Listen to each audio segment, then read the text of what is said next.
Kelly, can you please take the roll call? Trustee Bradall. Here. Trustee Brocchini. Here. Trustee Doggett. Here. Trustee Steele. Here. Trustee Villalobos. Here. Thank you.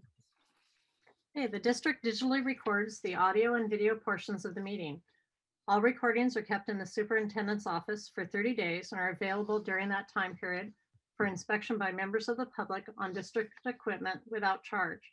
Speakers wishing to address the board on agenda or non-agenda items, please submit your first and last name and the agenda item you wish to speak on in the Q&A area of the webinar.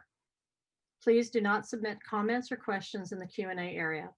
You will be called to address the board. Your microphone will be unmuted and you may speak for up to 3 minutes. After you have spoken, your microphone will be muted. Okay. Report out on closed session topics. The board met in closed session regarding public employee performance evaluation, superintendent. The evaluation was approved 5-0. And now we will go on to the reorganization. The annual board, it is recommended that the board elect officers for the 2021 calendar year and appoint a president, vice president, clerk, and a vice clerk. The superintendent also would be elected as secretary to the board. We can now take nominations for board president. I'd like to nominate Kai Doggett for president.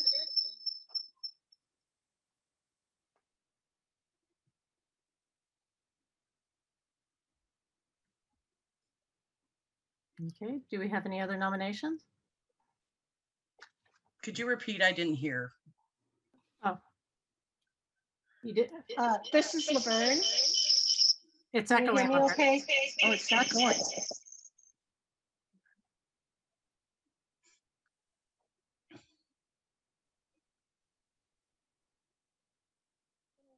Okay. Do we have any additional nominations? I'd like to nominate Elizabeth Bradall. I didn't hear the previous nomination, so. Okay. Laverne?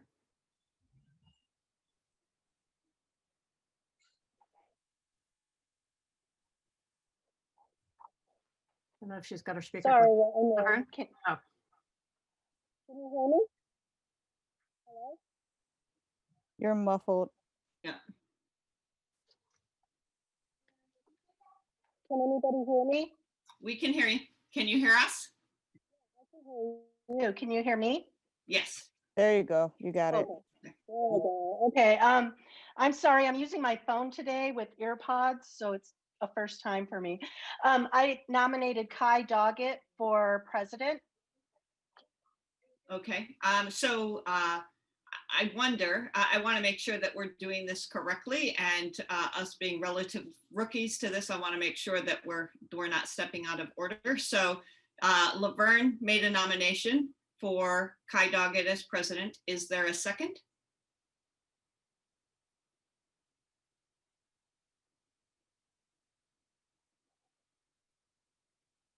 Okay.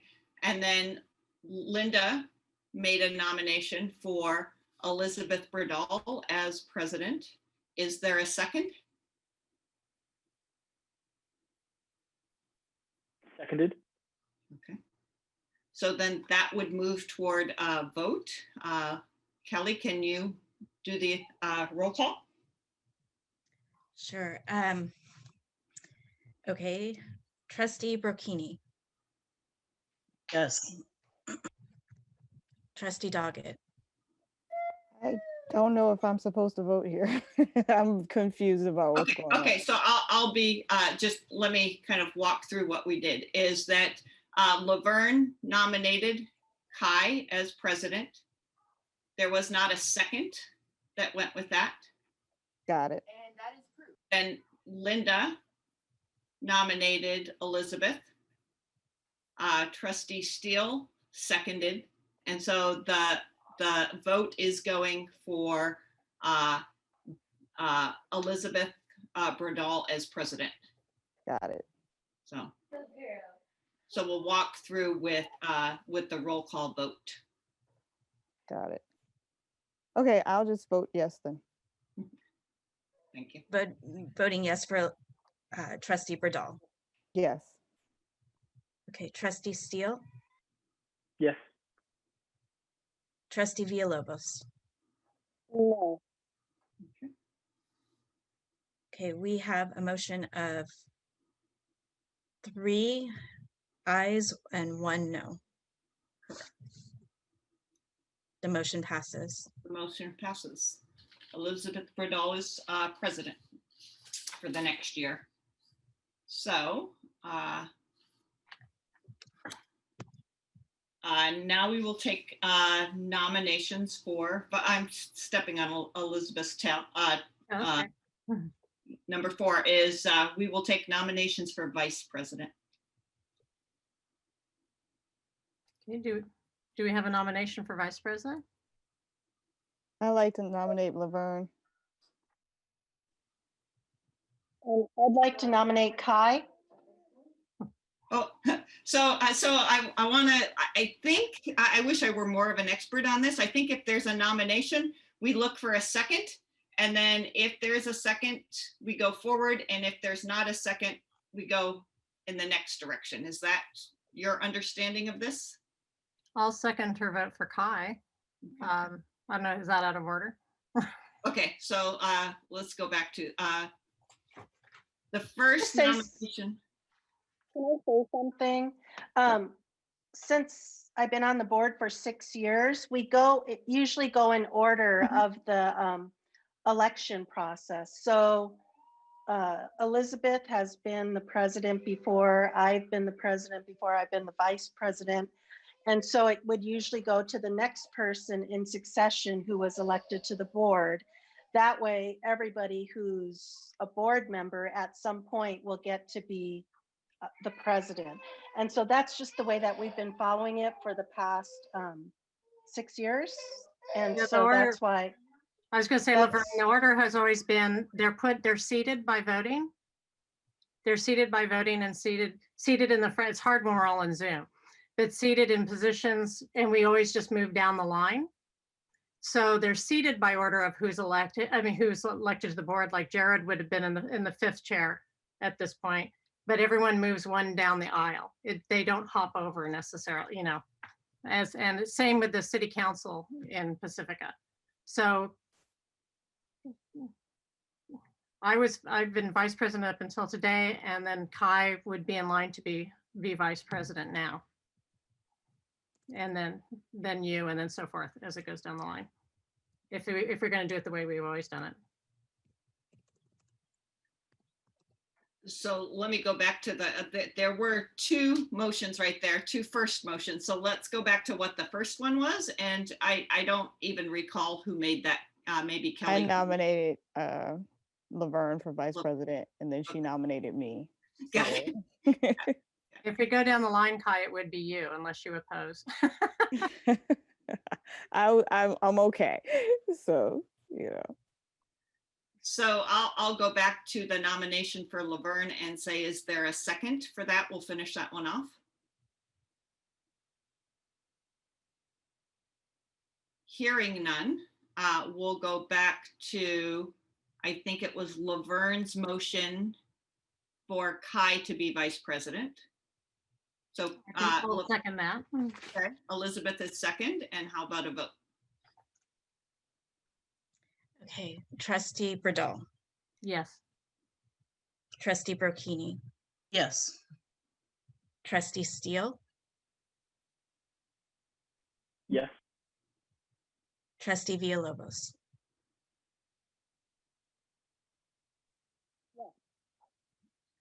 The motion passes. Kai Doggett will be the vice president for the next year.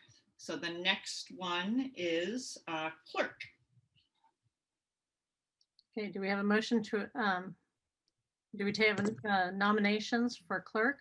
I'll nominate Linda. Do we have a second? I'll second. Kelly? Okay, trustee Bradall, Yes. trustee Doggett, Yes. trustee Steele, Yes. trustee Villalobos. Yes. The motion passes. 4-0. And then I don't see other boards as having vice clerks, but we have a vice clerk. And so I think one time they had to sign the papers when the clerk wasn't there, that I can remember. do Okay. we, Take nominations for vice clerk. I'll nominate Jared Steele. Laverne, do you want us to skip you? You would be the next vice clerk. Yes, please. Perfect. Excellent. Okay. So we have a nomination for Jared Steele. Is there a second? I'll go ahead and Oh, Linda can. I'll second that. Okay. Okay, and then the vote, trustee Bradall, Yes. trustee Brocchini, Yes. trustee Doggett, Yes. trustee Villalobos. Yes. The motion passes 4-0. Thank you. Okay, we now need to take action to appoint Heather Olson, superintendent, as secretary to the board. Do I have a motion to appoint Heather Olson, superintendent, as secretary? I'll make that motion. And I'll, Okay, Kelly, will you take a roll vote? Sure, I'm sorry, can I clarify who seconded? Look. Laverne. Thank you. Okay, trustee Bradall, Yes. trustee Brocchini, yes. trustee Doggett, Yes. trustee Steele, Yes.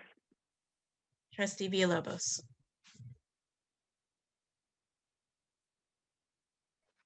Yes. I The heard yes. motion passes 5-0. Okay, thank you.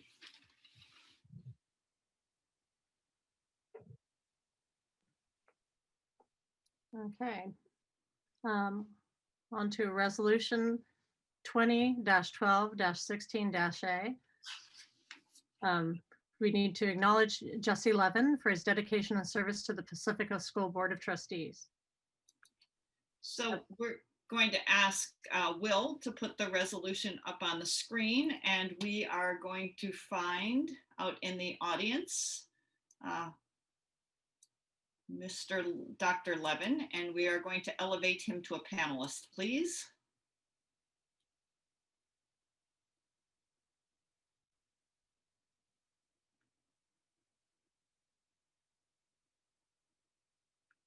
Do we see him? Moderator, oh, there he is. Oh, we recognize you. There we go. Welcome. So we want to take the opportunity to thank you, Jesse, for your service for very full years of service to our Board of Trustees in terms of multiple challenges. So one of the ways that we're going to do this is by recognizing you with resolution. And so I have asked for some help in terms of reading this, but I will get us started. So Dr. Jesse Levin, resolved by the Board of Trustees of the Pacifica School District, County of San Mateo, State of California, that whereas Jesse Levin assumed office on the Board of Trustees of the Pacifica School District, serving one term beginning in December 2016, and served as board president for 1 year during a global pandemic, which dramatically changed instruction and schools. And whereas Dr. Levin's relationship with the district began as a parent at Cabrillo School. He worked as a volunteer to pass a successful parcel tax renewal campaign for Pacifica School District, bringing $1.3 million of revenue annually for the next 10 years. He then, in November of 2016, ran for a seat on the school board. And whereas Dr. Levin exemplifies physical responsibility and stewardship as he served Pacifica School District and as a national leader in the school district funding adequacy research. He has led a focused effort on academic achievement in Pacifica School District through the continued monitoring and enhancing of the Local Control Accountability Plan, LCAP, and the Local Control Funding Formula, LCFF, budget, participating on both the LCAP committee and audit review and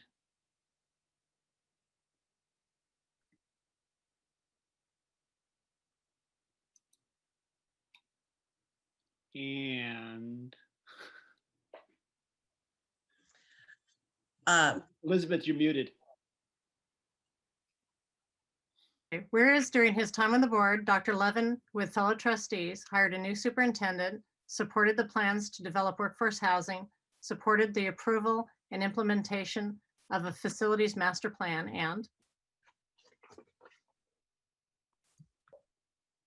whereas Dr. Levin advocated for a well-rounded education for students, including music, the arts, and world language. He advocated for increased access to technology and internet access for all students' homes prior to the distance learning. And whereas Dr. Levin's passion included the academic and social emotional development of all students with a particular focus on improving outcomes for students who are English learners or socioeconomically disadvantaged. Now therefore, be it resolved, hold on, I can't see it, that the Board of Trustees of the Pacifica School District hereby extends on behalf of students, parents, and staff its sincere thanks, sorry, I can't see, and appreciation for a job well done. And Further be it resolved that the Board of Trustees extends its best wishes to Jesse Levin upon the occasion of leaving the Board of Trustees following 4 years of service and extends its sincere best wishes for a rewarding and fulfilling future. So we would have to take a vote on this, Dr. Levin, in order to pass it. May I check with you, sir? Are these things factually correct? I believe so. Okay, very good. Is there a motion to, actually, I'm sorry, President Brudel. okay, do we have a motion to approve the resolution 2020-12-16-A acknowledging trustee Levin? I will make a motion to approve. I will second it. Okay, Kelly, will you take the roll? Trustee Bradall, Yes. Trustee Brocchini, Yes. Trustee Doggett, Yes. Trustee Steele, Yes. Trustee Villalobos. yes, The motion passes 5-0. Thank you. Before we move on to the next level of recognition for Dr. Levin, do any of the trustees have words of kindness and appreciation for Dr. Levin? I just let's just say it's been wonderful to work with you, Jesse, the last 4 years and to get to know you and your family. And sorry that you're going out in a virtual world and that this can't all be in person, because it would be great to have a nice party, but maybe we can all meet up in the real world in a few months. And I was just going to say thank you. It's been nice to get to know you again through the virtual world and to be a teammate in this pandemic board life, which is a unique little team we have here. So anyway, it's been great to know you, and I'm looking forward to the day we actually can talk out in the real world. So thank you. Just want to tell you that it's been really nice working with you over the past year and a half, and I really appreciate all of the, times that we've had talks and the board meetings, hanging in there very late nights. So, and I've always admired your determination to push through. So I want you to make sure that you take care of you now that you're taking a time away from all of the madness of school board. So good luck to everything that you do in the future. I just want to say thank you to Jesse. I think we started about 5 years ago, and the board responsibilities have changed quite a bit. And it was a privilege to work under your leadership. Thank you.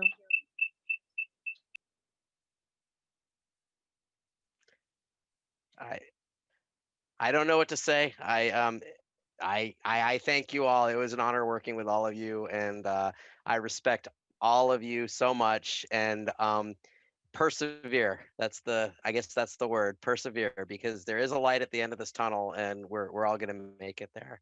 So thank you so much. I wasn't expecting this at all, so I thought it was gonna be like, thanks a lot. See you later. Anyway, I'll still be around, and thanks so much for everybody's effort. Both my fellow, well, I guess I'm not a trustee anymore.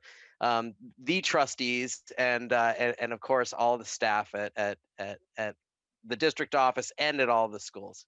So thanks so much. Jesse, I would like to take the opportunity to thank you, for hiring me, and amongst the other superintendents, that's a collective effort, but also just your guidance and your crystal clear focus on school district budgeting and being able to benchmark us with other school districts in the United States and the state of California. And you've always brought that perspective to our board meetings. And I've always really appreciated that, as well as I've appreciated the continued support this year when you were president as we navigated through a global pandemic. It's been quite a year, and your support has been really super important to me. So thank you. So the next, I feel like I just keep stepping on, I'll stop, Elizabeth. I keep stepping on your toes. Oh, that's okay. But Jesse, there's more, so stay here. So we need Assembly Member Mullins' office is going to speak for a moment in recognition of former trustee Levin.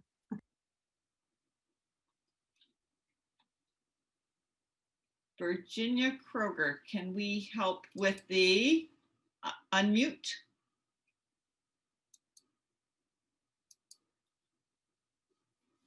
Ms. Kroger? Yes, and I'm working on my video. Let me see. Perfect. How is that going? Christy, are you able to turn her camera on? There we go. I'm so sorry. There you go. Great. I've had some digital issues as well. So thank you so much for granting me this opportunity to honor former President Jesse Levin. Isn't that a nice sound? Former president. I think that's great. Mr. Levin, I'm sorry I did not have the privilege of knowing you personally, but I trust that as an educator, you are someone who will stay connected with the educational community. And being in the Assembly Member's office, we always have the opportunity to interact with the groups and the teachers, the administrators. So I hope that in the future we can have a meeting where we can sit down and meet you in person. But for right now, hopefully this shorter version of a proclamation for you on behalf of the state of California.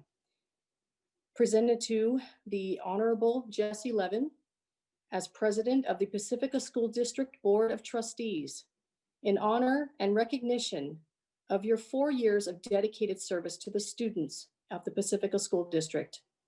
During your service on the board, you helped navigate through some challenging times, and your leadership laid a strong foundation for the future. On behalf of the state of California, congratulations and best wishes for continued success. Presented this day, the 16th day of December, 2020.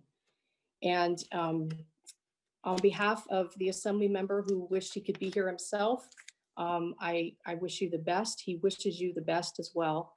And on a personal note, I am a student, I'm a product of the Pacifica School District when it was Laguna Salada. So quite a while ago, but I am eternally grateful to the whole board and the administration. I'm a lifelong resident, and I have always been very grateful for all the teachers that mentored me and led me down my journey. And, the teachers, I mean, everyone works together, the teachers, the administrators. And I just want you to know that even though I didn't know you back then, you helped future students progress along their journey, and all of you have. And so I just want to let you know that it's a personal victory and blessing for me to be able to congratulate you tonight. And so thank you for this opportunity, the entire board. Congratulations to the newly electeds, and wish you the best of luck. And please reach out to us if we can do anything to help you. Thank you so much. Thank you, Ms. Kruger.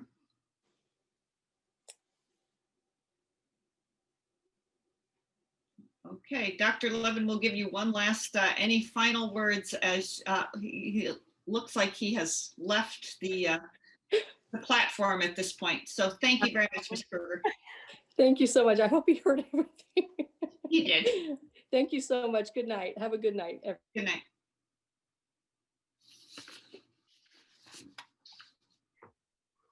Okay, item number 4, the board meeting calendar for 2021.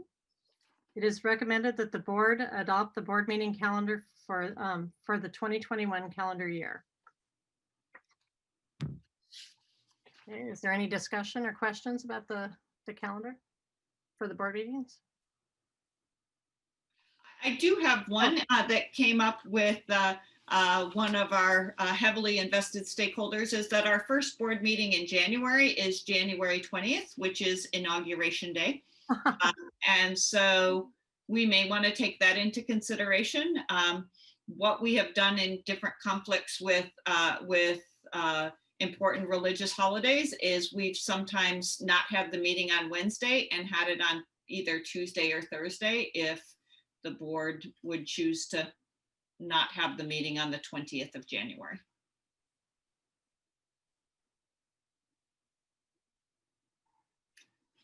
The other part around the inauguration is that most of those activities happen during the day, and there's a 3-hour time difference. So if we were starting at 7, it would already be 10 o'clock back there and they're doing it virtually? Correct, yes.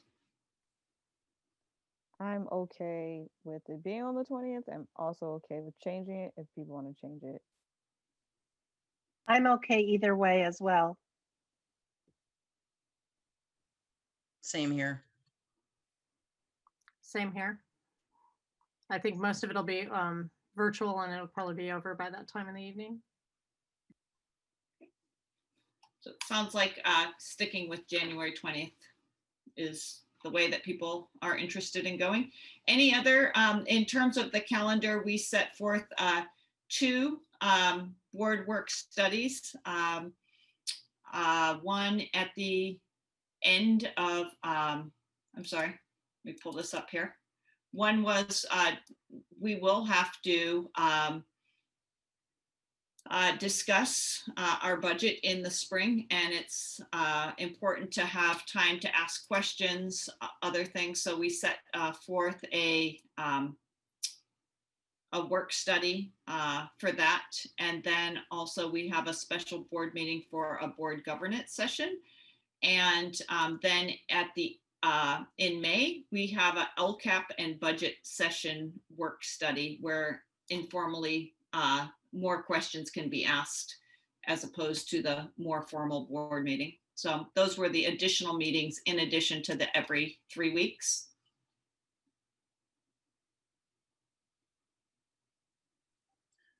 So I guess I'll go ahead and make a motion to stick with the calendar that's written. Okay. Did anyone else have any conflict with any dates? Okay, if not, can we have a motion to approve the calendar as is? I think Linda made the motion. So we need a second. Do we have a second? Did you get my second? It just got it. Kelly, the second came from Kai. Okay, thank you. So to move forward, Trustee Burdall, Yes. Trustee Brocchini, Yes. Trustee Doggett, Yes.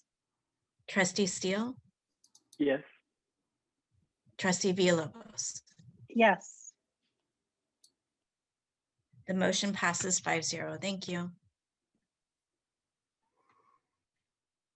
Okay, Board of Trustees Committee assignments for 2021.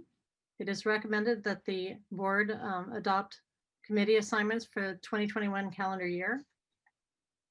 And is that something that Will could put up on the screen? It's on the agenda. While Will is putting that up on the screen, I have a little bit of a memory problem from the beginning of school. As you know, we were all very busy, and typically one of the things that we do is say that each board member is connected to 1 or 2 schools. I don't have a recollection of doing that, nor were we able to find that in the minutes. Is it possible that we overlooked that in, say, August? We did, when I came on, we did do school assignments at some point. So mine were Valmar and LMEC, and then everyone else had assignments. So I think with the pandemic, we just never renewed that for the new school year. So we could either, because we're in a pandemic, keep the ones that we've had and assign Trustee Steele to the ones that Trustee Levin had, or we could switch schools.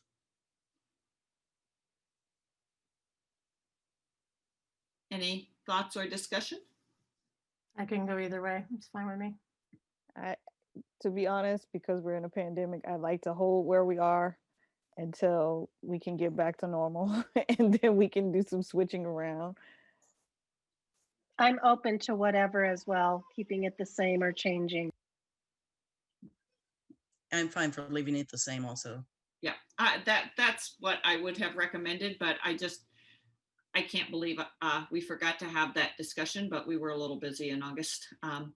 And then in terms of committee assignments, do we want to mostly maintain the same, or are we interested in people taking different committees? Still, I was just gonna say, I want to stay on the workforce housing because that's something that I was with from the beginning. But otherwise, if all the ones Jesse had are too many for Jared, I'm fine with picking some of those up too. I can pick up Pacifica Education Foundation.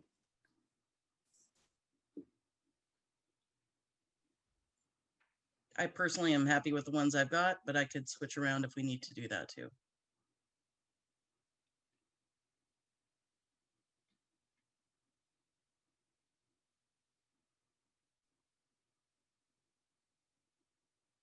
I think one of the things that would probably be a good idea is to have one of our 4 trustees with experience. That San Mateo County School Boards Association, I don't think that's an enormous amount of time, but it's important to us to be connected. And that's how we find out things like the equity network, the kinds of things that other school districts are doing. I think that is an important one to have a connected to others in other school districts in San Mateo. I can pick that one up unless someone else has their heart set on it. I was going to say I could do that either. Also, both Elizabeth and I are always on those calls, so either way it's fine. Well, this goes on to the monthly Monday evening meetings, I believe. So this was established way before the pandemic calls. Okay. So it'd be in addition to, I suppose.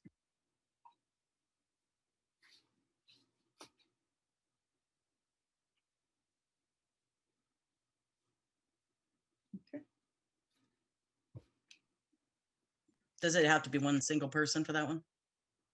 I actually think, so one of the things, this was Laverne's idea last year, and I think it's pretty smart in a pandemic, is if there are 2 people that both don't have to go to the meeting, right? So that it allows some flexibility, so that if Linda had something, then Elizabeth would go. Initially, probably both would go to the meeting, but but it just allows some flexibility. We did that with the, which one? The joint task force. That's another one that Jesse was on.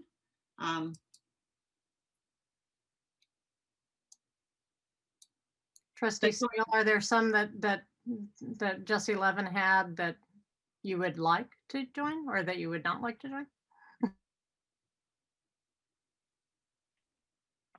Truly no opinion on definitely what not. Whatever you need me to fill in, I'd be happy to do. Perfect.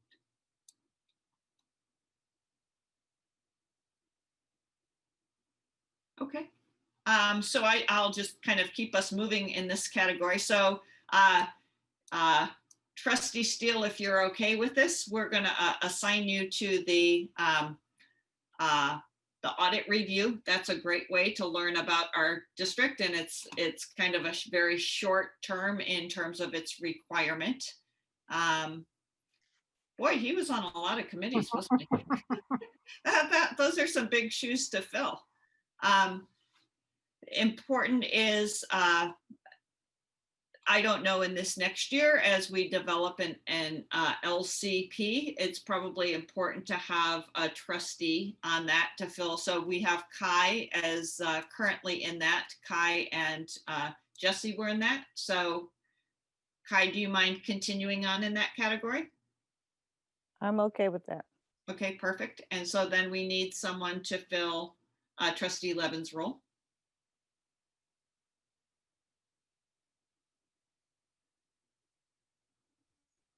I could take that if you Okay. like. Perfect. Okay, and I think we got the, Linda, you're okay with being on the audit review again with Jared? Perfect. Sure, no problem. Okay, Kai's going to take the Pacifica Ed Foundation, the Special Ed Parent Advisory Committee. Trustee Villalobos, are you still interested in being in that again this next year? I'm fine with everything that's on there. Perfect. I don't know that we need to have two trustees on this. So again, when we were talking about the time of being overwhelmed, I think that would be fine to have one consistent trustee that we know will go to those meetings. We would be hard pressed to fill most of Jesse's roles. I'll keep us going. We haven't had a superintendent's advisory committee on the facilities master plan. We reached out recently around doing the RFP or RFQ process, but I don't know that we need to necessarily make changes to that in this year. The workforce housing is going to probably within the next year be a little bit more active. Trustee Bradal and Brocchini, are you okay continuing that? Yes, I'd very much like to stay on there. I'm exactly with Elizabeth on that. I'm very interested. Perfect. And then a couple that are the Parcel Tax Oversight Committee. The trustees actually are non-voting members of that. Trustee Bradal, are you okay staying with that one? Yes, that's fine with me. Okay. And then the Wellness Committee, we had one meeting of the Wellness Committee this year. And Trustee Villalobos attended that. Shall we continue that as well, Trustee Villalobos? Yes, please. Excellent. Okay, here we go. We are moving. I think the community liaisons, if we stay the same for the most part, joint articulation is with the city, Jefferson Union High School District, the city, and North County Water District. That's actually probably would be a good one for Trustee Steele in terms of getting to develop the relationships with some of the other electeds. It's always interesting to go into a room with people that are doing the same job in a different context. Would you be, we meet 3 to 4 times a year from 4 to 5 o'clock. Would that be something you could do? Yes, it could. Perfect. Okay. I think the other two, we talked about San Mateo County School Boards Association. being both Elizabeth and Linda. I think the Kent Awards will come out naturally as a part of that. They just did a Kent Awards, and I'm not hearing them call for liaisons at this point. So I don't know where that one stands. And then this is the governing board representative to the county committee. This is one of the official district positions. And I don't think Linda had any activities associated with that, but it's important that we have someone assigned in that. So is that something that you can take on this year? Yeah, I'm happy to stick with that. Okay, perfect. All right. Any other changes to this? Does everyone feel like they have a reasonable amount of assignments and that we can move forward? Okay. Yes. So with that being said, I think we need a vote on that one. Yep. Do we have a motion to approve the committee assignments for 2021? I will make the motion to approve the committee assignments. Do we have a second? I'll second the motion. Okay, Kelly, will you take the vote? Trustee Bradal, Yes. trustee Brocchini, Yes. trustee Doggett, Yes. trustee Steele, Yes.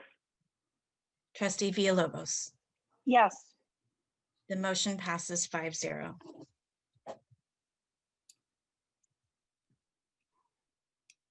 Okay, it is recommended that the board approve resolution number 2020-12-16-B, delegation of authority for the Board of Trustees to the superintendent for the 2021 calendar year. Okay, delegation of authority gives authority to the superintendent to address routine district management activities. The adoption of the resolution summarizes district practice. Do I have a motion to approve resolution 2020-12-16-B, delegation of authority? I'll make a motion to approve. Do we I'll have a second. Kelly, can you take the roll? I'm vote? sorry. Could I get clarification on who seconded? I think it was trustee Villalobos. Yes, it was. Okay. Thank you. Okay, roll call, trustee Bradal, Yes. trustee Brocchini, Yes. trustee Doggett, Yes. trustee Steele, Yes. trustee Villalobos. Yes. The motion passes 5-0. Thank you. Okay, approval of the minutes of November 18th, 2020. It is recommended that the board approve the minutes of the November 18th, 2020 regular meeting. Are there any questions regarding the November 18th, 2020 minutes? And I'll go through each one. Trustee Burkini, No questions. trustee Villalobos, No questions. trustee Doggett, No questions. trustee Steele. No questions. Okay, do I have a motion to approve the minutes of November 18th, 2020? I'll make a motion to approve the minutes of November 18th. Do I have a second? I'll second the motion. Okay, Kelly, will you take the roll call vote, please? Trustee Bradal, Yes. trustee Brocchini, Yes. trustee Doggett, Yes. trustee Steele, Yes. trustee Villalobos. The motion passes 5-0. Thank you. Okay, item 10, approval of the minutes of December 2nd, 2020. It is recommended that the board approve the minutes of December 2nd, 2020, special meeting of the governing board. Are there any questions regarding the minutes of December 2nd, the special meeting of the governing board? And I will go through trustee Burkini, No questions. trustee Villalobos, No questions. trustee Doggett, No questions. trustee Steele, No questions. Okay, do I have a motion to approve the minutes of December 2nd? I'll make a motion to approve the minutes of September 2nd. Do I have a second? I will second. Okay, Kelly, will you take the roll call vote? Trustee Burdall, Yes. trustee Brocchini, Yes. trustee Doggett, Yes.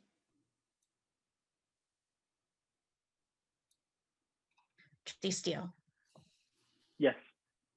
and trustee Villalobos. Yes.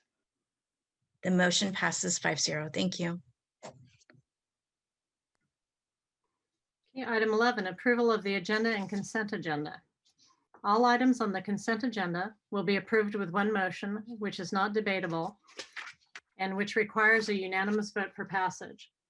If any member of the board, the superintendent, or the public so requests, any item shall be removed from this section and placed on the regular order of business following approval of the consent agenda. Are there any questions regarding the approval of the agenda or consent agenda? Okay, trustee Burkini, No questions. trustee Villalobos,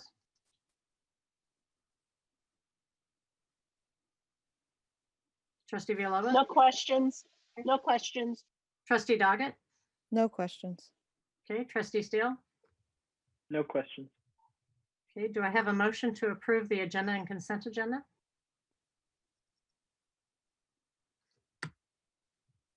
I'll make a motion to approve. Okay, I'll second it. And Kelly, will you take the roll call vote? Trustee Burdall, Yes. trustee Brocchini, Yes. trustee Doggett, Yes. trustee Steele, Yes.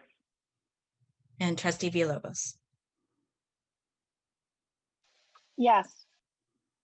Thank you. The motion passes 5-0. Okay, item 12, communications. Speakers wishing to address the board on agenda items or non-agenda items, please submit your first and last name and the agenda item that you wish to speak on in the Q&A area of the webinar. Please do not submit comments or questions in the Q&A area. You will be called to address the board. Your microphone will be unmuted and you may speak up to 3 minutes. After you've spoken, your microphone will be muted. LSCA? Good evening. LSCA would like to thank Jesse Levin for his service to the school board. We welcome Jared Steele. We look forward to working together with you and having dialogue to get us working as a cohesive team. As you heard from our members over the past few weeks, the engagement logs were a huge struggle for us. LSCA is happy with the agreement we came to, and we look forward to working with Will to adjust this process in the new year. Our negotiating team has spent many hours working on an MOU for continuum learning, which we shared with the district. We look forward to making progress on that at our next session in January. We also want to make sure everyone knows about the evening winter bazaar benefit in honor of Patty McNally tomorrow night. All proceeds will be matched. These funds support Pacificans Care, Pacifica Resource Center, YSB, and Pacifica Library Foundation. The link to the event can be found at osspto.org, the Ocean Shore School PTO website, or the LSCA Facebook page. Thank you very much. Thanks, Megan. I will also get that link to the trustees directly. Okay, CSEA?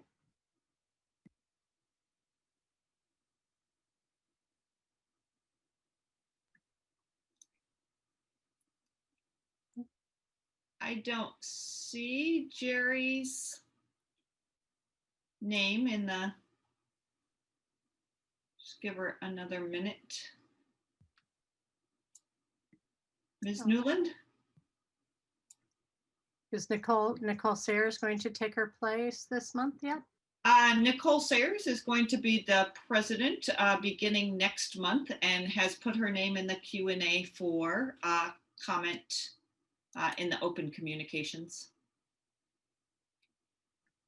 Well, the next one is people wishing to address the board. So I imagine that would be Ms. Nicole Sayers.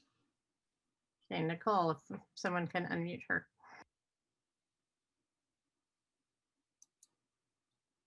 Thanks for your patience, Nicole.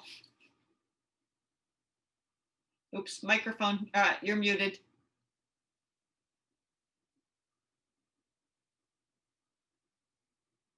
You're still muted, dear. Sorry, then most people prefer it that way. But I am Nicole Sayers. I am the incoming CSEA president for the next couple of years. And I just wanted to actually thank Jerry Newland for her 15 years of service to the district and to CSEA. And I wish her all the best in the future. And that's all I have for now. See you next month. Thank you. Okay. Correspondence, Dr. Olson? Let me just check one more time. Yes, a few things in terms of correspondence. One is just an upcoming activity. In general, the San Mateo County Office of Ed, San Mateo Office of Health, Stanford, and UCSF are going to put on a series of webinars around COVID-19 and schools' response to that. And those will start sometime in January and be about once a month, January through May. And as a result of that, there is a tomorrow, which is a very busy day in the Pacifica School District, there is a stakeholder engagement session that they're holding at the county level, and they're asking for representation from different stakeholder groups. And so I put it forward to the parents last night at the task force. And again, this is a crazy busy time and we didn't have any parents that were moving forward. Trustee Brocchini is going to be on the fishbowl panel to represent stakeholder needs, along with a number of other stakeholders from other different districts in San Mateo. And Ellie Cundiff has agreed to do that from the principal's perspective. Again, we will, in the link, anyone can participate in terms of being a viewer, but that the fishbowl participants were invited to do that. And so the outcome of that will be everyone can attend those webinars that will be put on specifically for school audiences that will happen in the next year. So that's one big piece of that. The other piece is that I spent a fair amount of time with Jerry Newland in the last week. And I too want to thank her for her service. She's trying to slip out without much fanfare. But those of you who know Jerry know the impact that she's had on our supporting our employees. And I've always found her to be a very fair partner to work with. So I want to thank her for that service. And then just checking my notes, I have one more thing. Today, district employees that were working at their school sites or at the district office were treated to lunch by the community members and the proprietor of Garage. It was a delicious lunch and very much appreciated by staff. So thank you very much. Okay, board superintendent communications. Would one of the board members like to go first? I'll just say I don't have anything to report, so. I could go ahead and go next. Let's see, I've attended the San Mateo County Office of Education meetings last week. Again, they're finishing up they've done everything for the pandemic recovery, and it's just kind of working through next steps and hearing about different schools and when kids get back. When that day comes, it's going to be a happy day for everyone, and nervous but happy. So so that was good to hear. Let's see. I was also on the county call of the elected officials this week, yesterday, or actually today. Jackie Spear gave a little talk about the hopeful upcoming federal support that sounds like it might actually make it through. She mentioned a possible stimulus check, more small business funding, some more childcare money and mental health funding, a little bit of education money from the federal government, which takes a long time to trickle to us, but that's any money's good. So that was good news. Again, not voted on, but hopefully we're there. And then, like Dr. Olson mentioned, I'm going to participate tomorrow in a listening session to help assist the San Mateo County in developing a series of webinars that's hopefully going to answer all the questions that people are having about going back to school. And so I'm looking forward to that. And that's it for me today. So thank you.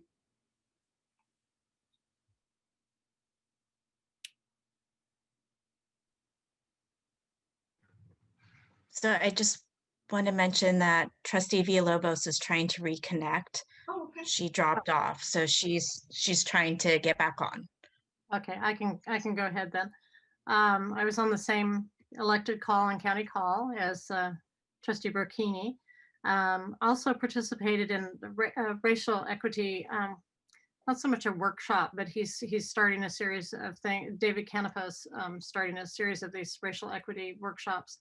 And it was just the first one with the community where there were at least 100 people on the call, and they broke out into groups of about 7 and had individual discussions, and then went back. And he's going to be holding these on a regular basis.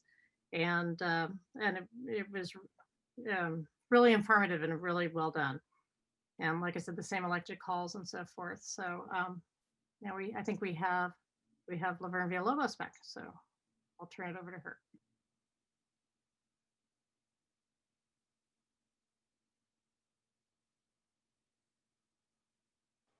Can everybody hear me okay?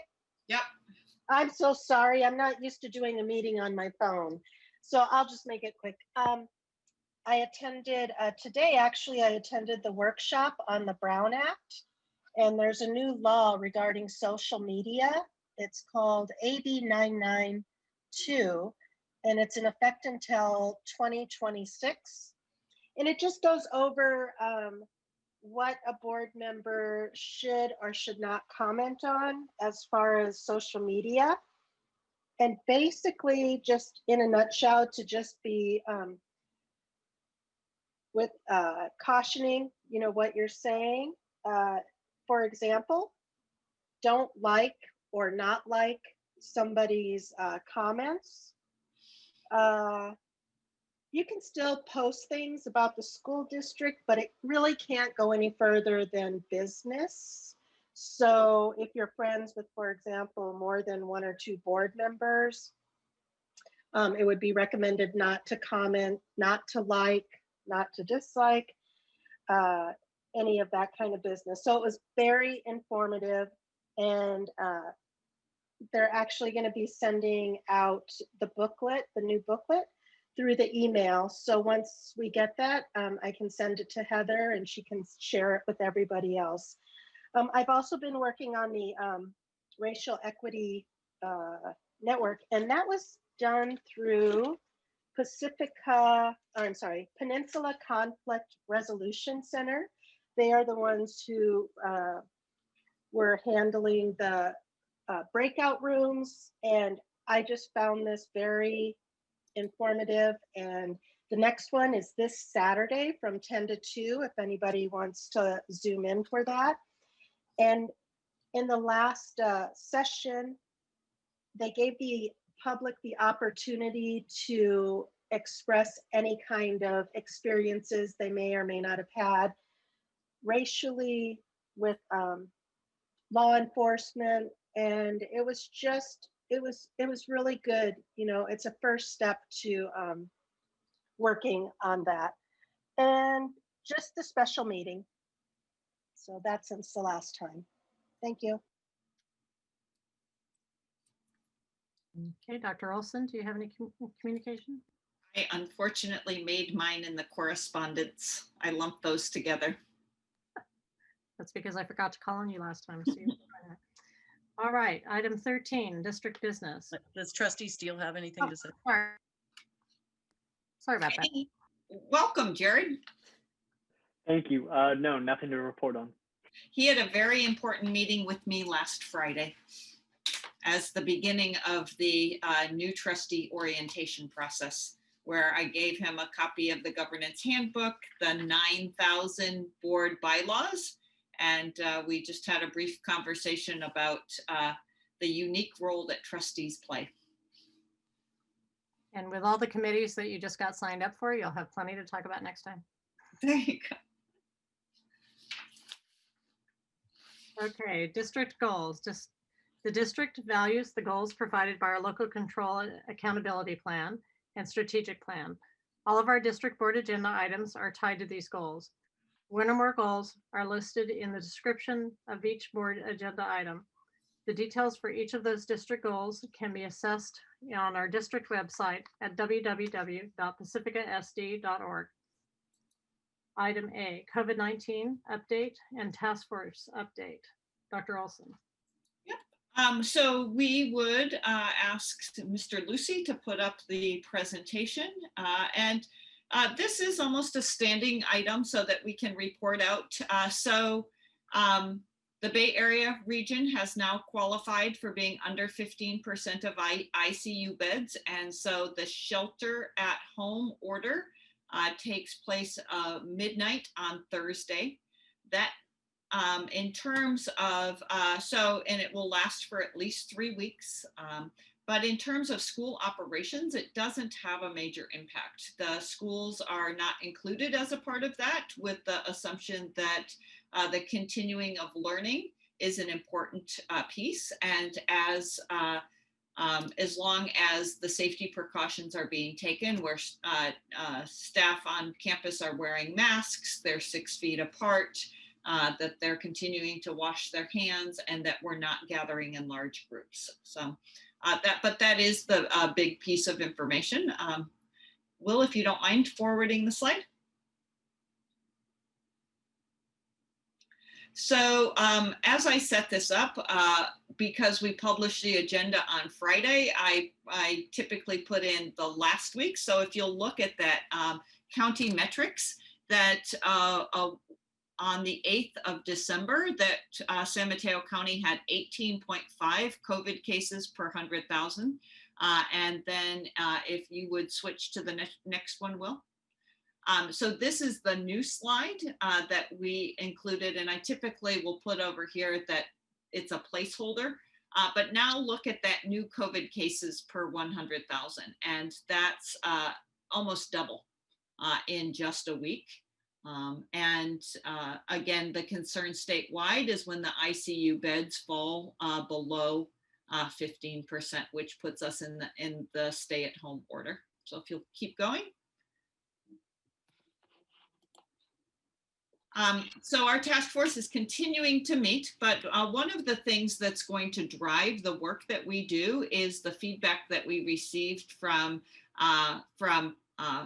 students, families, and staff members, both certificated and classified staff members. There's a lot in our panorama survey. We're going to give it 3 times this year, but we want to report out on this. We started the survey in October when we were in red, kind of moving toward orange, and also while we were in orange. So the feedback comes while we were in that category. I'm going to ask Will if he will present. I did say that in this next meeting, because it's a reorganization meeting, we weren't going to dig into every detail of this, but there are a few slides that would be of interest. So Will, would you take it away? Yeah, sure.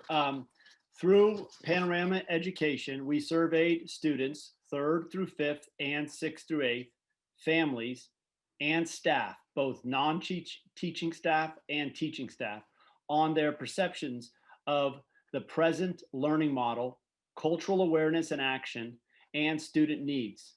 The staff surveys, which were inclusive of non-teaching staff and teaching staff surveys, also ask questions around school public health measures, professional needs, staff relationships, and staff to school communication. As you can imagine, there was a great deal of feedback gleaned from the responses to these surveys. This feedback will inform how we move forward, including areas that need to be prioritized. This presentation will only touch upon some of the feedback from these surveys. I hope to share more at future meetings. The surveys were opened mid-October and were closed mid-November. When the survey was first opened, San Mateo County was in the red. The next week, we moved to orange. And then the last week before the surveys were closed, we returned to red. 254 staff, 1,265 families, and 1,270 3rd through 8th grade students completed the survey. One of the topics that was surveyed asked a question around the learning model, which up to this point has been the distance learning model. This shows the percentage of favorable responses to questions around distance learning. The family members and the students, both 3rd through 5th and 6th through 8th, are just below 50%, while staff surveys, teacher surveys, and non-teacher surveys show around 1/3 favorable response. Related to the learning model, one question in particular asks the families and students their preference in learning from home or in person at school. The staff's presence in teaching from home or teaching in person. Half the families preferred learning from home and half preferred learning at school. For students, the response showed a 60%, 40% in favor of learning at school, while with the staff, which was a combination of the non-teaching survey and the teachers staff survey, 72% preferred teaching from home. When just looking at the teacher survey, it is even higher percentage. 82% of teachers indicated a preference for teaching from home. With regards meeting needs, these percentages represented the respondents' perceptions that students' needs are being met. 6% of the students responded favorably, while 56% of families responded favorably. Non-teaching staff had the lowest favorable responses with 28%, followed by the teaching staff with 35%. When asked specifically about students' academic growth and social emotional well-being, staff had the highest concern, with 77% of them concerned about students' academic growth and 84% concerned for students' social emotional well-being. 61% of the families are concerned about their child's social emotional well-being, and 55% are concerned with their child's academic growth. Students were asked how well they could do in school right now, and 42% were unsure that they could do well academically. Again, this is just some of the data that came from these surveys. We plan on administering the surveys again in the last week of February and the first week of March. I'll take it from there. And so we presented these in terms of the Return to School Task Force, but I think I also give you that background because we're preparing for a professional development day on January 15th. 4 weeks ago, I was quite certain that the whole day would be around preparing for in-person learning and health and safety. And so now going into the purple and likely to be in purple for some period of time is that we will still continue. One of the pieces of feedback that Will didn't share with you on this was around employees' perceptions of health and safety. And there's some room for improvement there. It's a little inconsistent between the sites, but it definitely says that there's employees are not feeling confident that the health and safety pieces are in place. And so we want to make sure that that's in place. So we'll do that at the professional development day for 2 hours. And then overall, both families and teachers feel like social emotional learning is a very, very high priority. And it just happens to be perfect timing with the rollout of the grant from the San Mateo County Office of Ed. The materials are will be should be arriving to us right at about the same time, perhaps that first week back or the second week back. So we want an orientation to the materials, but also what are things that we can do right now to support kids and support the social development. When I talk to parents, and it doesn't matter whether they're little kids or big kids, is for many kids, the reason they come to school is that connection with other people. And so if we take our 6 hours of our professional development day and have 1/3 around health and safety and 2/3 around social emotional learning, I feel like we'll be addressing some of those needs right away. So going back to the task force is that we did a quick update. December 15th we're more into the deep purple than we were before. And so kind of finishing up the final touches on site planning. I was asked by a teacher today, is like, that seems backwards that we're doing site planning and not doing district planning. The district planning is mostly done. And so it's about organizing it in a way that it is the overall structure and that each of the school sites, that their plans are supportive of that. So if I give an example of the district plan would say something like there will be choreographed movement in the hallways so that students have limited contact with each other. That would be kind of the overall statement. And then it would be at Cabrillo School in the C wing, students walk on the right-hand side. So just very, very specific when we get into the site planning piece. I will say one of the biggest challenges in looking at the return to school is the hybrid learning plan. We have a draft that is segmented by K-5 schools, K-8 schools, and the 6-8 comprehensive school. And so we will share that with the task force as we get back in January to get their feedback. There are one of the fun and interesting things about what happened at the task force last night is we have a lot of educators that either were the formal role of the parent or were selected in the lottery. So we have a Hillsborough teacher, we have a San Francisco teacher, South San Francisco assistant superintendent, and then two parents that are Burlingame teachers. And so it was interesting to hear how other districts are addressing that. And the trade-off in hybrid is how do you prioritize the teacher's time, and are you willing to give up some virtual learning or connection with the teachers to be able to prioritize that? So we will bring that back to you in much more detail. We need to get a little bit more feedback from the committee on that one. Next slide. So when will we return to school? Again, we were trying to get to a January 20th start date, but we will have a recommendation based on where we are in the tiered system.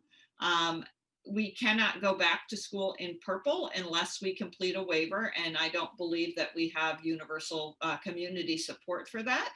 I also think that there's, based on some of the numbers that you saw, that there may be some apprehension about returning to school in the red category. So it's very likely that we would make a recommendation around returning when we get into the orange.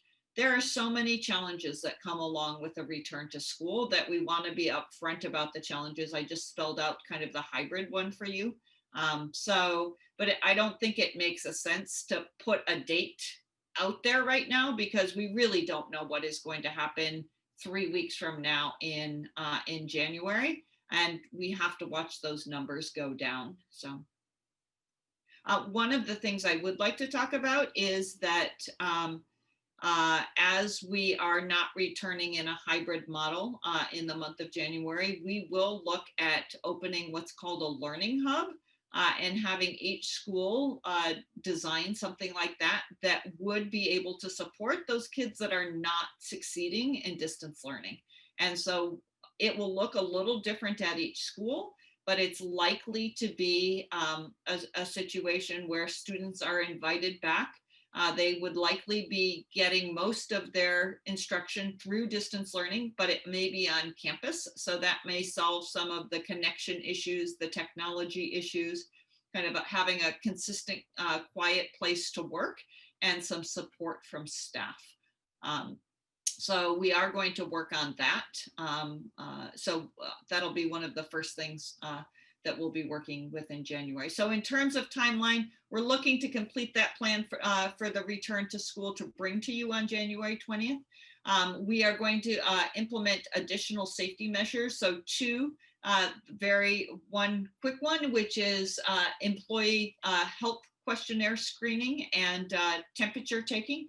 We've practiced that this week at the district office, working through some of the kinks. We've already made a little bit of an adjustment to the questionnaire, trying to make it as easy as possible for folks to follow. And then the other piece is mid to late January, looking at implementing that employee COVID testing for employees that are reporting to work regularly.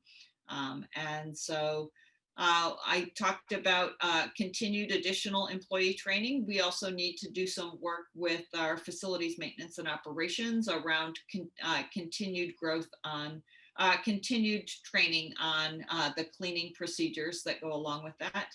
And then implement the plans and prepare the schools and classrooms to return to school when it is safe and when that is approved by the school board. If we look at that, really we're looking at an incremental approach to students' return to school. So right now, everyone is in distance learning. The other thing that we're doing right now is we are providing student assessments for some students in special education. Those are one-on-one, provided by professionals around assessments. So the next step we see in that is learning hubs. We know that that can be done safely as if we look to some of our childcare partners around students being on campus and all of the steps that go into having students on campus. And then moving in toward hybrid learning and the return to school. You will notice there aren't any dates on any of those things. And I think there are a lot of questions around how this is going to play out. So most people that I talk to at this point are really very hopeful about the vaccine and the rollout of the vaccine, and feeling like that we are beginning to see the end of this pandemic, and that there's talk about folks that work in education having a greater access to that vaccine. And I know that that discussion is happening at the state level. So the vaccine is distributed at the federal level, and then the states decide how it is distributed.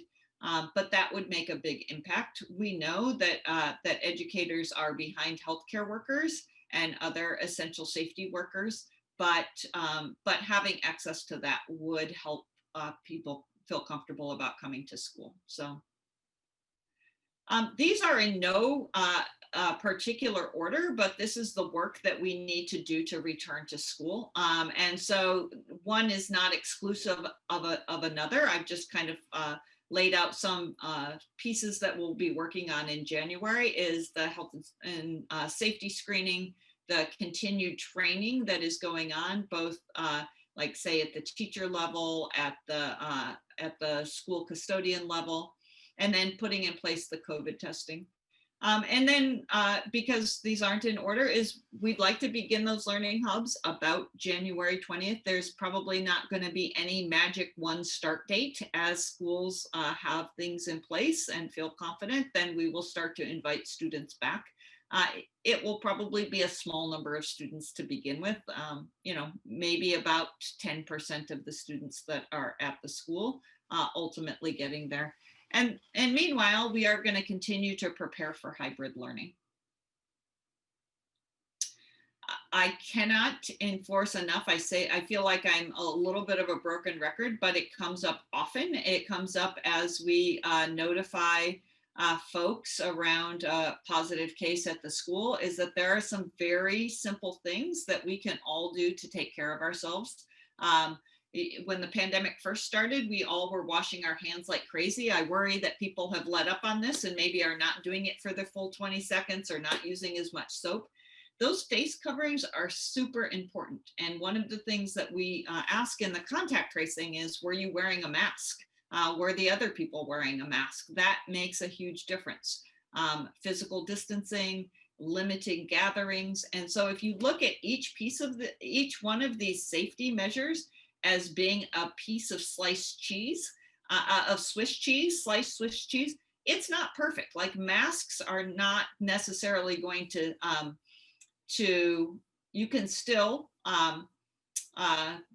get COVID if you're having a mask, but it certainly will help. And so if you think about hand washing, and then you overlay that with face coverings, you overlay that with 6 feet distance, those are all protective measures, very important protective measures. And sometimes we forget about those as protective measures because they're so simple and we've been doing them for a long time. The other measures that we're putting in place is the employee screening and then the COVID testing. That's additional measures of safety.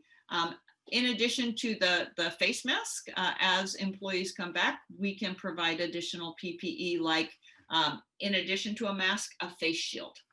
But I don't want to downplay that. And I say, as we go into the stay-at-home order, I really encourage people to consistently use the masks and continue to follow these practices. Next steps. So we have plenty to do. At the top of everyone is that looking at the local data, and then that continued collaboration and negotiations, as Ms. Ellsburn said, is that we have an MOU proposal from LSEA. We're continuing to work on that, continuing the negotiations. That's a really important piece. It's important that our employees feel safe coming back to school, and that we have agreement on all of those, all of the needs moving forward. We will, we talked about a survey of parents and staff maybe in January, like, would you feel comfortable coming back in when it is red? Would you feel comfortable coming back in orange? So that's still in development. We're want to make sure that we're asking the right questions. When we look at the Panorama survey, 50% of parents say that they want to return. That was when the numbers were a little bit better, but a number of parents that are on our task force because they want their children to return to school, or parents whose children have been in childcare since June. So we are definitely hearing from parents around an interest in returning. I'll just move quickly as we talked about the professional development. Nope, there's nothing else. I think one of the most challenging parts about the hybrid is the 6th through 8th grade solutions on that. And so Will is continuing to work with the principal at IBL and getting staff input on that. So at this point, we want to, we have opened it up for input or just checking in with each of the constituents. And so in terms of the parents, we had, I'm looking for his name right now in here. Tim from Valamar said that he was going to help present. I don't see him. He typically is fan of the fish. I don't see him on there, so I will move on to Megan. Do you want to present?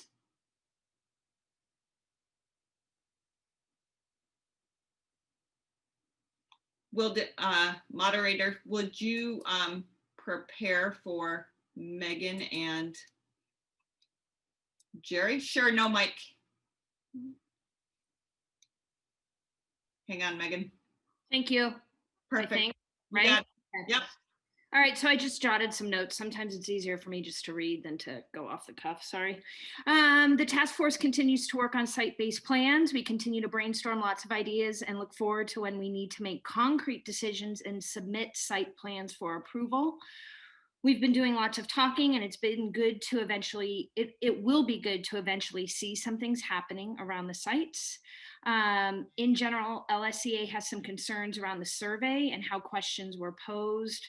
For example, one of the questions was something along the lines of, would it be better to have more or less in-person instruction? And of course, I want more in-person instruction, but it's not so safe right now. So how do I answer that question? So we just wonder how the data looks, and it might be kind of funky what we're reporting out or hearing about. And we also hear that some parents still never got the survey, even after the email mess up. It also seems that some sites are working at different paces than others to get things done, and that's adding some concerns for our members in general. We know there's a lot to do. Perhaps there could be some sort of site checkoff list that everybody's on the same page. We also hope that there's some more communication about what this hybrid learning would look like. Heather alluded to that, but making sure parents realize it's, you know, essentially 2 days in person and 3 days asynchronous in K-5, and could potentially be even less at the 6-8 level. And we're also concerned about the learning hubs and safety for students and staff members. Having 10% of kids back is quite a few kids. How would that look like? We're interested in hearing what the district's thoughts are on that and how it will look in reality. And that's all. Thank you. Thank you. We do have some CSEA members on the task force. I don't mean to put anybody on the spot that's in the audience, but is there anyone from that's on the task force and in the audience would want to go over to the Q&A and just indicate that they'd be interested in representing CSEA? Meanwhile, I think we will turn up the microphone for Ellie Cundiff, who will talk for the principals. Good evening, everyone. So like people have said, we met last night. We Sunset Ridge and Ortega met, and we ironed out some of the details, the specifics of around returning to school. I think it was very successful. There was lots of input, and you know, things are going well. Great. Thank you. One more call for any of our CSEA members. I'm noticing, nope. Let's give just a minute there. I don't see Tim. So, okay, let's keep going.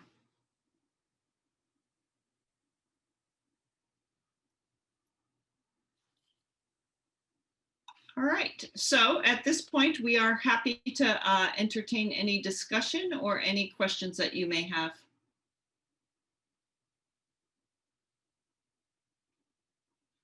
Will, do you mind pulling that presentation down so that we can see? Perfect. Just wondering, how consistent has the participation been? Have you had good turnout and good participation from everyone? Yeah, I think we've had very good turnout. Yes, we've had great attendance. The other piece is great engagement in terms of the discussion around, people are very interested in what's happening at their site. So both are yeses.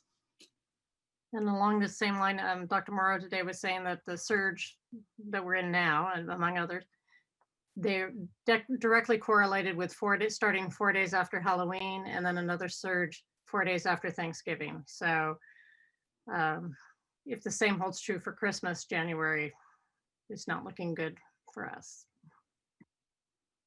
That's one of the reasons why I don't think it suits us to plant another date on the calendar. Any other questions or discussion? I think it sounds good, and I'm glad to hear there's some forward that all the sites are really getting to weigh in on everything. So it sounds really good. I do want to say that there was a California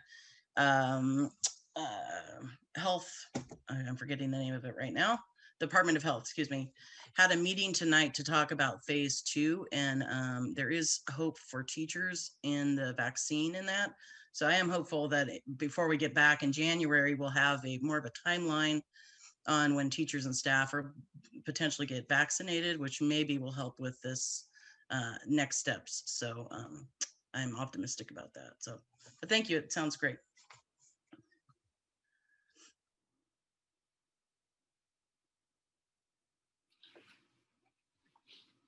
Okay, if there are not any other questions, just know that this work continues on. I'm really, we've got a lot of work to do.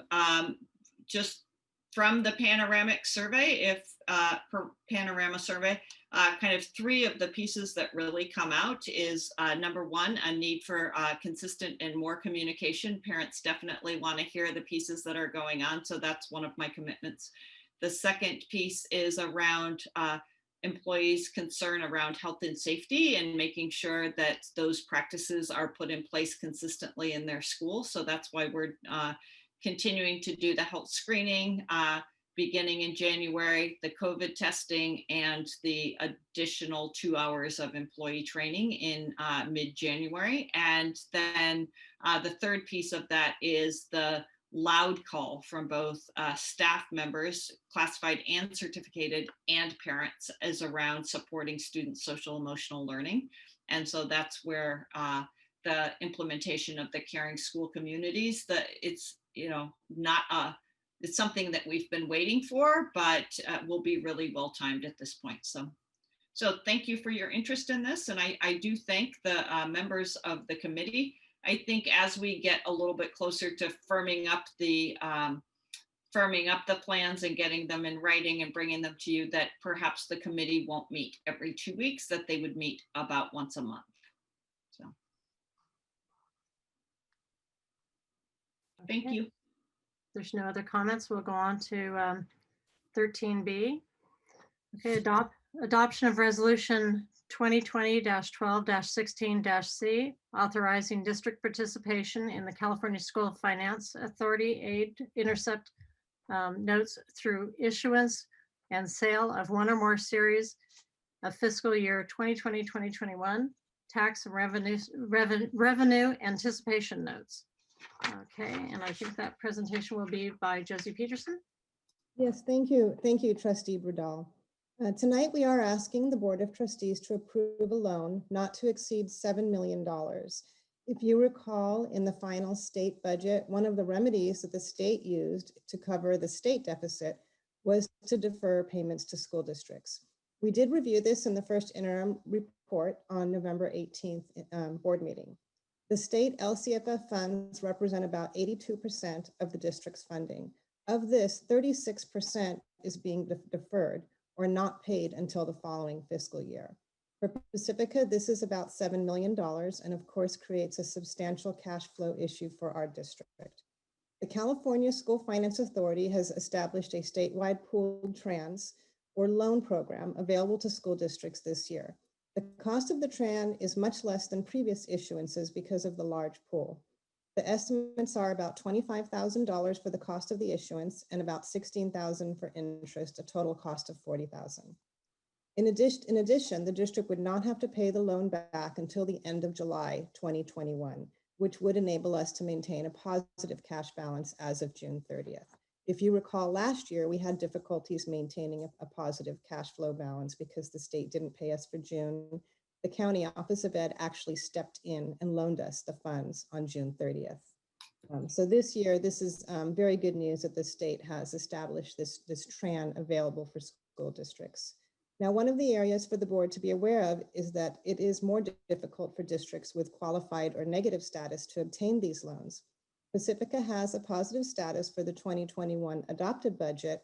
However, we did self-certify in November as qualified for our first interim report.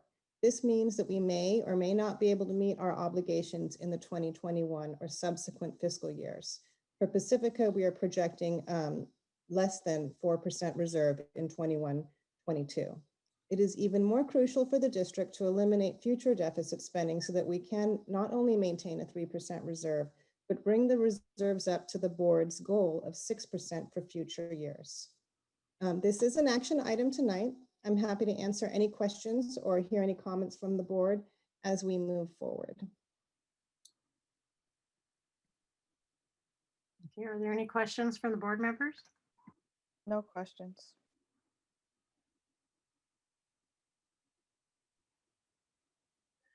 What, Josie, what's the possibility of us not getting this because we're qualified? It's I've been working very hard on this for the last month. They've already given us this resolution. They're working with us on our cash flows. I'm going to finalize some cash flows with them in the next 2 days. So it's highly likely that they are going to approve this loan.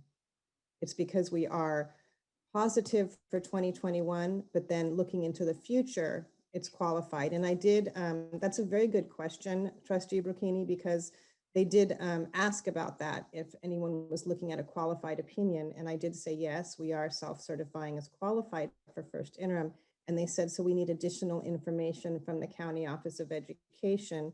We need a letter from the county office stating that the district is only needing the funds to meet its cash flow because the state is not paying us for our LCFF funds, and it's not anything further than that. So that's a very good question. It is a little bit more difficult for us, and there's some more paperwork and some information needed from the county, but I feel pretty confident that we will be able to get this $7 million loan for this fiscal year.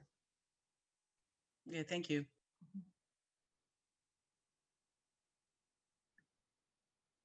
Okay, any other questions?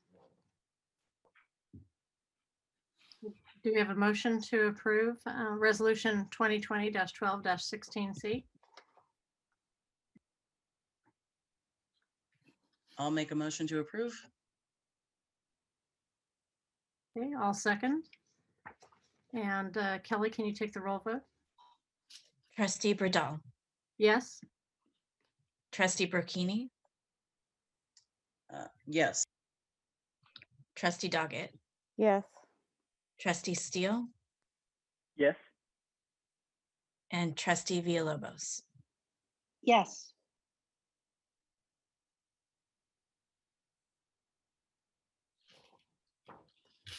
Trustee Villalobos. She said yes. Yes. Okay, thank you. The motion passes 5-0. Okay, item C, 2020-2021 budget overview for parents, LCAP goal 1, 2, 3, operations and governance. Will Lucy?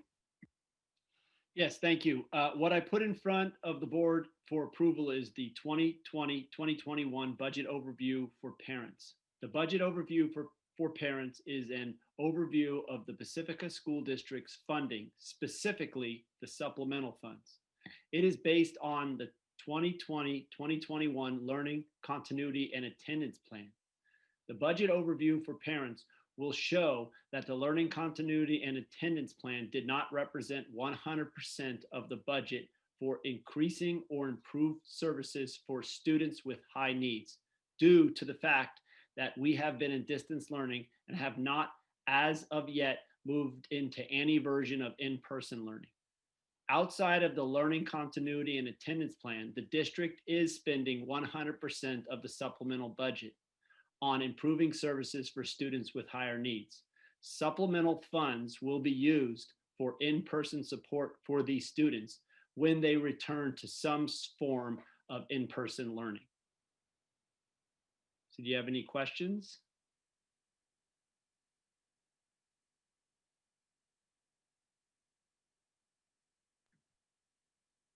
Okay, I could go down the list.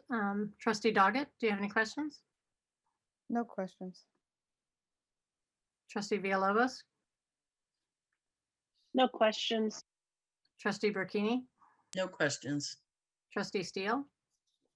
No questions. Okay, and I have no question. I believe this is an action item. Okay, do I have a motion to approve the 2020-2021 budget overview for parents? I'll make a motion to approve. Do I have a second? I'll second. Okay, Kelly, can you take the roll vote? Trustee Bradall, Yes. Trustee Brocchini, Yes. Trustee Doggett, Yes. Trustee Steele, Yes. and Trustee Villalobos. Yes. Thank you. The motion passes 5-0. Okay, item 14, presentation. We have a presentation from the Pacifica Resource Center. Dr. Olson? Sure, I'm happy to get this one started. So if will put up the presentation and the moderator will invite Ms. Reese up to become a panelist, that would be fantastic. This board presentation is in response to a request from Trustee Villalobos, but it's also incredibly well timed because if we look at some of the feedback from the Panorama survey was concerns around student need. But some of the feedback that we received from parents is what a difficult time this is. This is a challenge like none other, and a number of our families have great need. And so this is very well timed. And Trustee Villalobos' question was really, can you tell us about our students that are our students and families and their need and the services that they're receiving? So I would like to introduce you to Anita Reese, who is the Executive Director of the Pacifica Resource Center, and allow her to tell you a little bit about the great work that they're doing. Hello, can you all hear me okay? Okay, good. So I have a quick presentation and then I'll address some additional questions that were brought up. Just as a reminder to folks who are not familiar with Pacifica Resource Center, we have been around since 1974. So over 45 years, we've been providing support to Pacifica families. Specifically, our mission is to support the economic security of Pacifica families and individuals by providing a safety net of groceries, housing assistance, and other critical services. And those critical services could be a variety of things. Primarily, our services are food, housing assistance, but it does vary based on what folks need. So we really try hard to provide the supports in-house. And when we can't, we will then do a warm handoff to other agencies. Could you go to the next slide? So overall, we in 2016, we went through a strategic planning process. These are still our overall goals, which was to maintain our services serving 1 in 10 Pacifica families. We've continued to do that over the last 4 years and continue to try to increase the number of folks that we serve overall. The second goal is to really recognize when there are additional needs in the community that are being unmet and advocating at the county and other levels to try to bring those resources into Pacifica.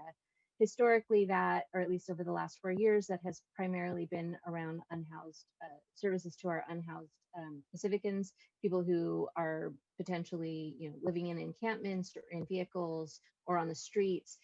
Because there are no shelters along the coast, there has been some movement now to purchase a hotel in Half Moon Bay, and what that looks like, we're not sure in terms of how easy we'll be able to access beds at that hotel for folks who are in Pacifica. Right now, they're really focused on a pilot program of 15 folks who are from the Half Moon Bay area, specifically mid-coast, and then they'll be expanding that out over time. I learned today that the hotel in Half Moon Bay is about 50, I believe 50 rooms. So there is potential to get our folks into that space, keeping them sort of in the area, since so many of our folks who are unhoused are resistant to moving onto the bay side of the county. But we've also been able to bring in resources specifically into Pacifica around our unhoused on the coast outreach work. And so we continue to raise awareness at the county level that there is this unmet need in Pacifica. And we'll do that for anything that we recognize, not just folks that are unhoused.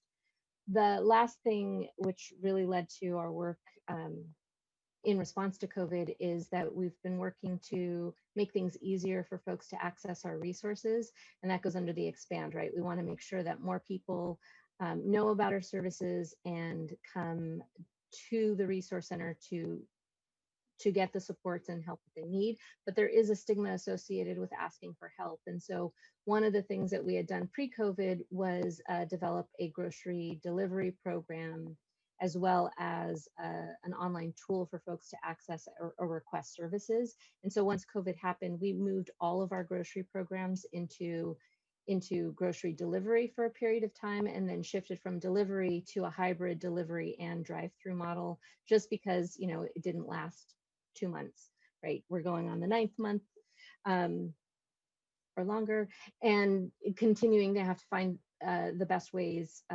possible to get groceries out to folks and other resources. The other thing that we did was we created an online application, pre-application for emergency financial assistance. Again, because we were already looking at ways to make things easier to access our services, we were able to jump into those things and really expand them. Can you go to the next one? Just over the last year, this just shows the breadth of our work. 267 tons of groceries that went out to folks in Pacifica. Our back to school program before distance learning was core was 168 youth that we provided backpacks and school supplies that were specific to their grade. 179 folks we were able to help prevent homelessness or help them become sheltered. That was primarily around paying people's past due rent or mortgage to help them stay housed. And that was through June of 2020.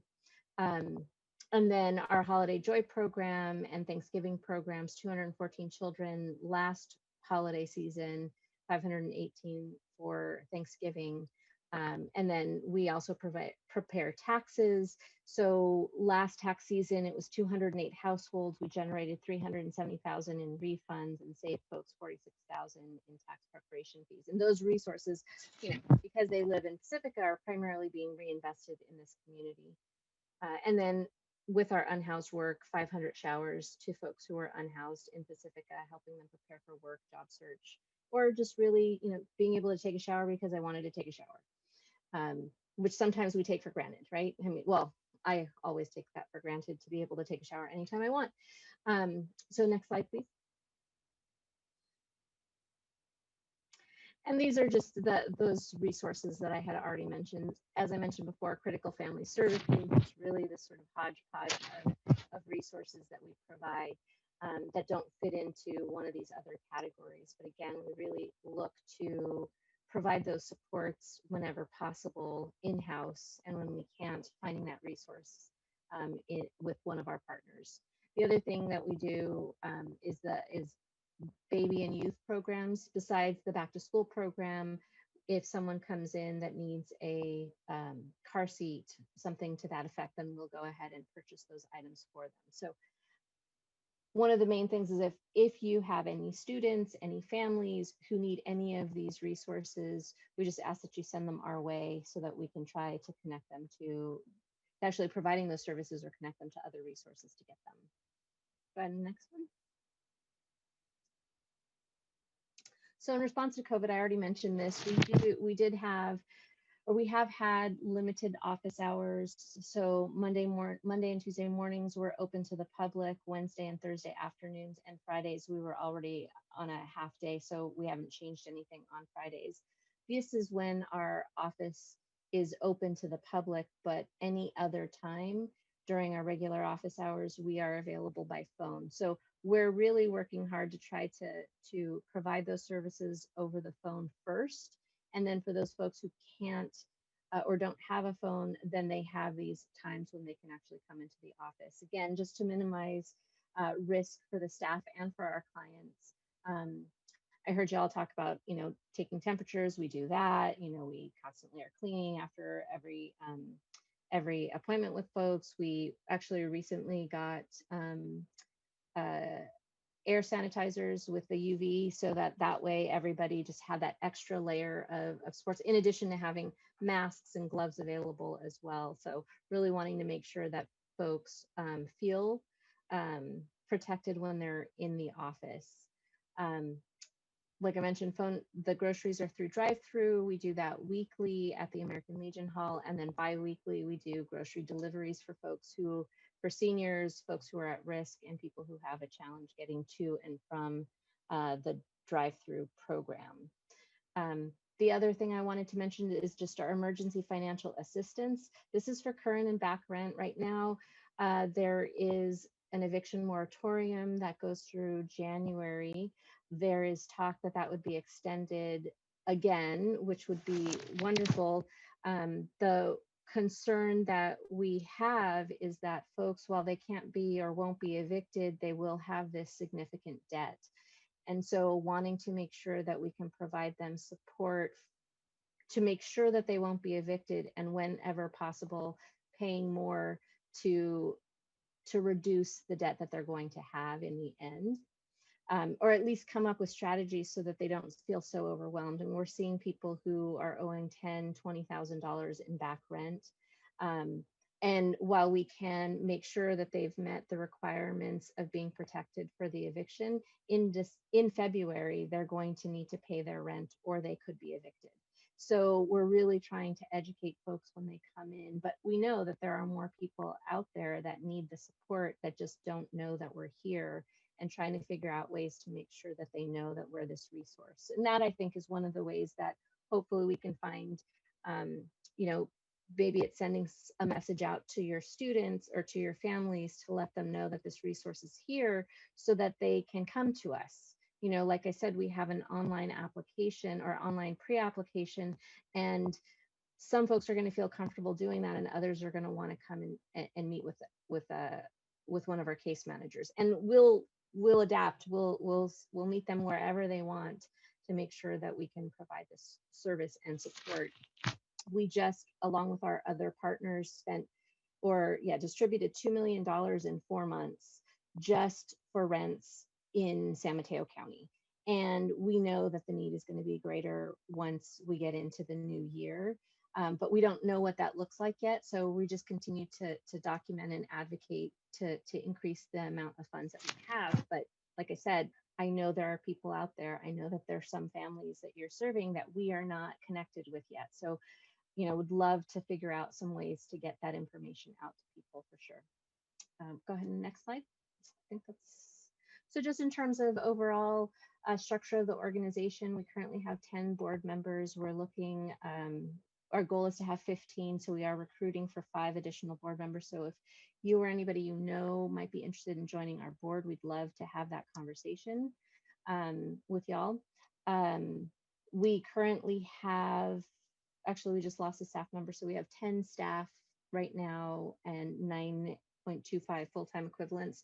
We are recruiting for another outreach specialist. This is specifically around our unhoused on the coast work, as well as an executive assistant, which I'm really close to hiring right now, and now a new case manager that we're looking for. So I'm happy to get those links out to Heather, and maybe you can send them out to folks if you know anybody who's looking for work. Would love to add them to our staff. And in terms of our programs for the next year, our homeless outreach is going to continue. And we do this homeless outreach in Pacifica and along the coast through Half Moon Bay. We're doing some COVID-19 prevention outreach as well. And we'll be expanding and continuing our grocery rescue and delivery program. We know that even after things go back to whatever the new thing is going to be, we'll continue to do a delivery program because we found that that's one of the easiest ways to get food to folks that are resistant to coming into PRC. But at least then we know that they're getting groceries when they need it. So we're looking at doing something once a month to everybody who's signed up for our food programs so that it would be staggered from one week to the next. I think the last slide is just our contact information. But one of the questions that had come up was how many of your students are potentially connected with our services. And while I can't say for certain that this is how many students that are in the Pacifica School District that are coming to PRC, I can say that families with children between the ages of 5 and 13, they're about 14% of the families that we serve do have children in that age range. So 235 out of about 1,500 families that we currently serve. And they're getting services, a variety of services, primarily groceries, our holiday programs, and also not a huge number, but some for rental assistance, which is why I know that that's a huge place, because that's generally many families are paying, 50% or more of their income on rent. And when they have no income and they aren't paying their rent, there's a much bigger need than what we're able to address. So, so just wanted to let you know that that's some information that I was able to pull. I can't say which schools they're going to or any specifics, but I did think, but I wanted to share that that's what I was able to pull.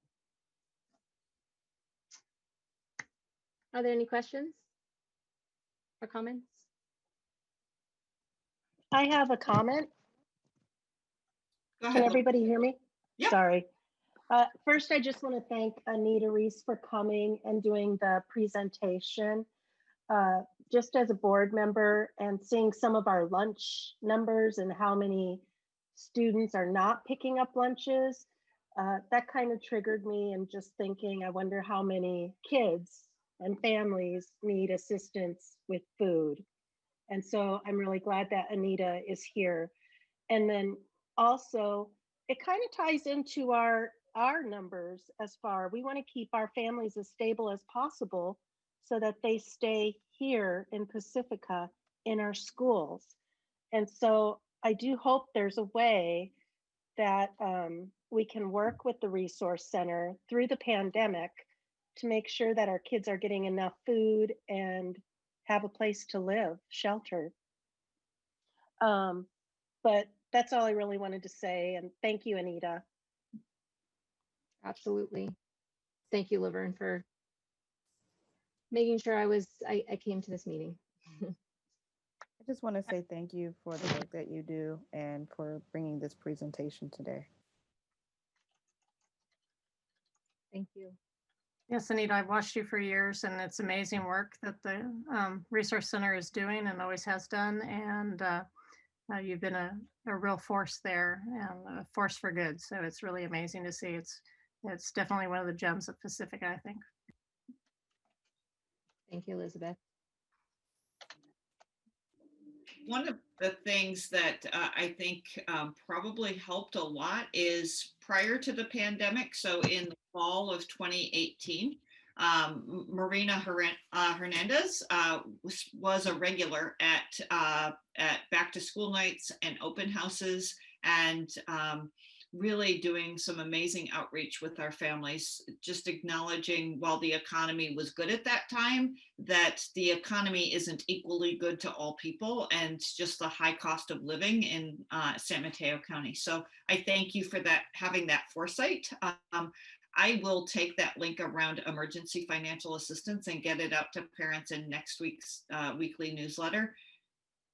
Parents are struggling. Like, there are so many people that are struggling at this period of time. Is just kind of one more reminder at the right time, if hopefully that will bring in just a few people that could use some extra help.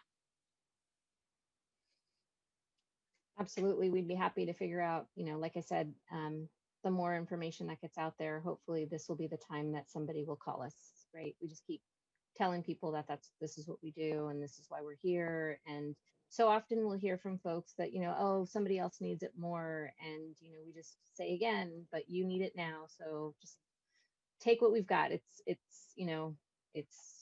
for us to give, and we want to do it.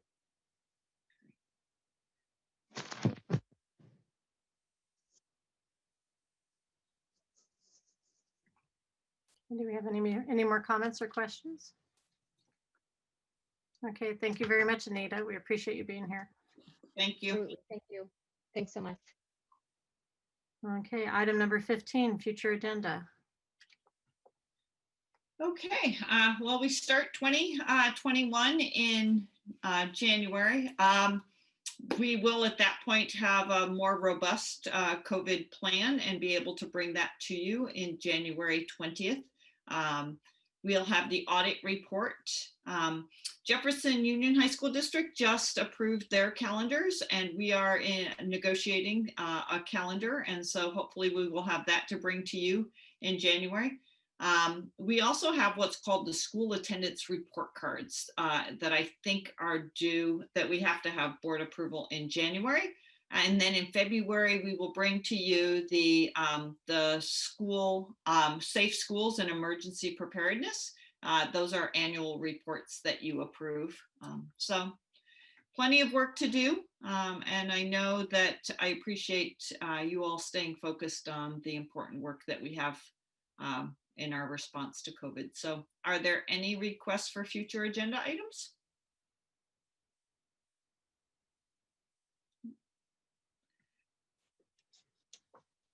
So Okay. I think we probably have a full plate for January. I think we should. So before adjourning, we want to make sure that we welcome Jared Steele to the group, and welcome welcome to the board. Glad to have you on in a the not so normal year. So. Thank you. Okay, we'll adjourn the meeting at 9:04 p.m. Bye, everybody. Bye-bye. Thank you all. Good night, everyone. Good night. Thank you.